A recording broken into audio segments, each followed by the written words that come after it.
Hello friends, welcome back to your channel Class Like. This cooperative previous year question paper video, day 5, question paper 1, part 5, question number 41 to 50. Okay, question number 41. வங்கி விகிதம் dash all தீர்மானிக்கப்படுகிறது. அதாவது bank rate is decided by dash. So options என்னென்னு பார்த்தீங்கன்னா RBI, SBI, CB, GOI. So இதுக்கான options RBI. Actually bank rate அப்படின்னா reserve bank வந்து மற்ற கமர்ஷியல் பேங்க்ஸுக்கெல்லாம் வந்து லோன் கொடுப்பாங்க.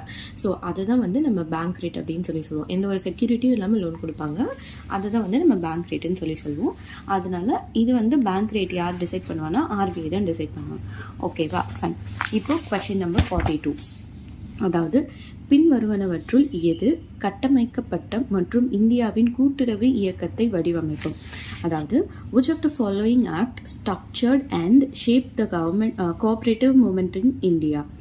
ஸோ எந்த ஆக்ட் அப்படின்னு பார்த்தீங்கன்னா 1904ஓட கோஆப்ரேட்டிவ் கிரெடிட் சொசைட்டி ஆக்ட் தான் வந்து கோஆப்ரேட்டிவ் மூமெண்ட் இன் இந்தியாவோட மொத்த வடிவமைப்பும் கொடுக்குறது, அதாவது ஒரு ஸ்ட்ரக்சர் அண்ட் ஷேப் கொடுக்கறது அதுதான். ஓகேவா, ஃபைன். Next question number 43. பயிர்க்கடன் முறை அதாவது கிராப் லோன் சிஸ்டம் முதல் முறையாக அறிமுகப்படுத்தப்பட்ட இடம். அதாவது the crop loan system was first introduced in அப்படின்னு கேட்டிருக்காங்க. இது எங்கே அப்படின்னு பார்த்தீங்கன்னா மும்பையில். அண்ட் என்ன வருஷம்னு நோட் பண்ணிக்கோங்க, 1998 தான் இந்த கிராப் லோன் சிஸ்டம் வந்து கொண்டு வந்தாங்க. ஓகேவா, ஃபைன். இப்போது நெக்ஸ்ட் வந்து கொஸ்டின் நம்பர் 44 போயிடலாம். எந்த சட்டத்தின் கீழ் கூட்டுறவு வங்கிகள் இந்திய ரிசர்வ் வங்கியால் ஒழுங்குமுறைப்படுத்தப்படுகிறது? அதாவது cooperative banks are regulated by the Reserve Bank of India under which act? So obviously எந்த ஒரு பேங்காக இருந்தாலும் ஆர்பிஐயோட ரெகுலேஷனில் தான் இருக்கணும். நம்மளோட கோஆப்ரேட்டிவ் பேங்க் எந்த ஆக்டில் வந்து இருக்குது அப்படின்னு கேட்குறாங்க. மொத்தம் 2 ஆக்ட் இருக்குது. ஒன்று வந்து பேங்கிங் ரெகுலேஷன் ஆக்ட் 1949, அதே மாதிரி பேங்கிங் லாஸ் டு அதான் அப்ளிகபிள் டு கோஆப்ரேட்டிவ் சொசைட்டிஸ்க்கு வந்து கொண்டு வந்த ஆக்ட் 1965. ஓகேவா, ஸோ இதுக்கான ஆப்ஷன் வந்து option E, option B. Both option A and பின்னு இருக்குல்ல, அதுதான். ஆப்ஷன் ஏனா என்ன அப்படின்னா பேங்கிங் ரெகுலேஷன் ஆக்ட், ஆப்ஷன் பினா banking law which is 1965. Okay, இப்போ நெக்ஸ்ட் கொஸ்டின் நம்பர் 45 போயிடலாம். பெருநகர அளவில் செயல்படும் கூட்டுறவு வங்கிகள் எவ்வாறு அழைக்கப்படும்? அதாவது cooperative banks which works at metropolitan levels are called as. So இதிலே கொடுத்துருக்காங்க மெட்ரோபாலிட்டன் லெவல் அப்படின்னு சொல்லிட்டு.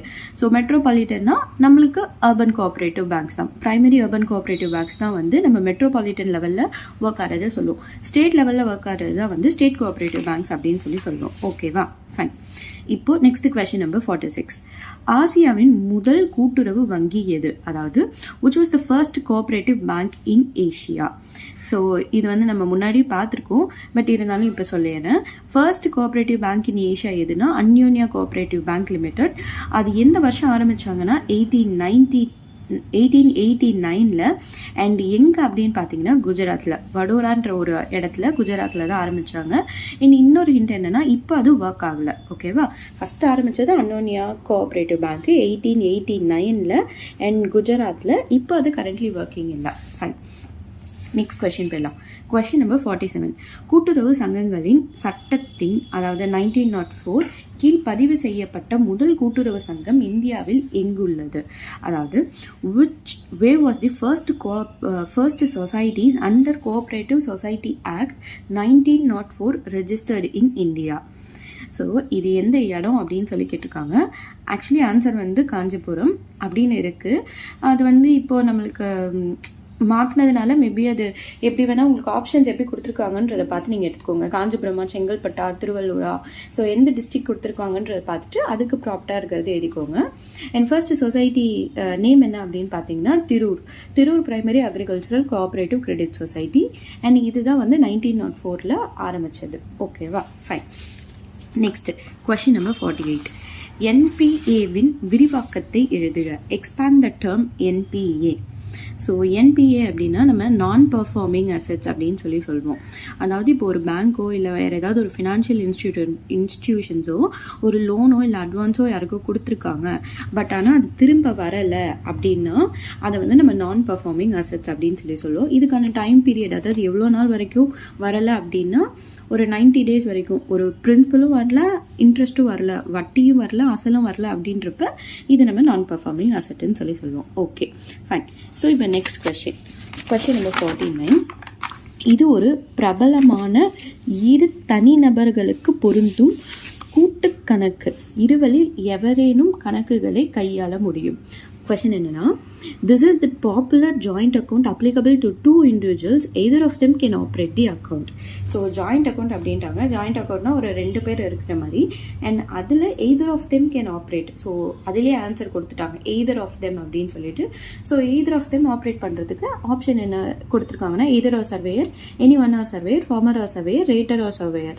ஸோ எய்தர் ஆர் சர்வேயர் தான் கரெக்ட் ஆப்ஷன். ஏன்னா கொஷின்லேயே உங்களுக்கு ஆன்சர் வந்துடுச்சு, either of them can ஆப்ரேட்னு. So ஓகேவா, ஃபைன். இப்போ last question, which is question number 50.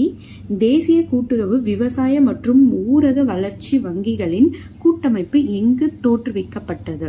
அதாவது தி national cooperative agricultural and rural development bank federation was established in. So எங்கே establish பண்ணியிருக்காங்கன்னு கேட்டிருக்காங்க. மும்பையில் தான் எஸ்டாப்ளிஷ் பண்ணியிருக்காங்க. அண்ட் என்ன இயர்னு பார்த்தீங்கன்னா 1960. அண்ட் இந்த என்சிஏஆர்டிபி வந்து 2 tier ஸ்ட்ரக்சர். ஒன்று வந்து ஸ்டேட் லெவல், இன்னொன்று வந்து பிரைமரி லெவல். ஓகேவா? ஸோ எப்படி national cooperative agriculture and rural development bank இருக்கும், அதுக்கு கீழே state cooperative agricultural and rural development banks இருக்கும்.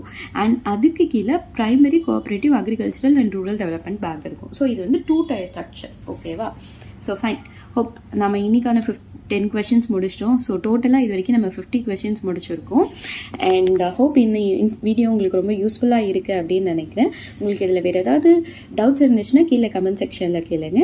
அண்ட் அதே மாதிரியே இந்த வீடியோ யாருக்கெல்லாம் யூஸ்ஃபுல்லாக இருக்குன்னு நினைக்கிறீங்களோ அவங்களுக்கு மறக்காமல் ஷேர் பண்ணுங்கள். உங்களுக்கு யூஸ்ஃபுல்லாக இருந்துச்சுன்னா லைக் பண்ணுங்கள். ஸோ தேங்க்யூ ஃபார் வாட்சிங் மை சேனல். பாய்.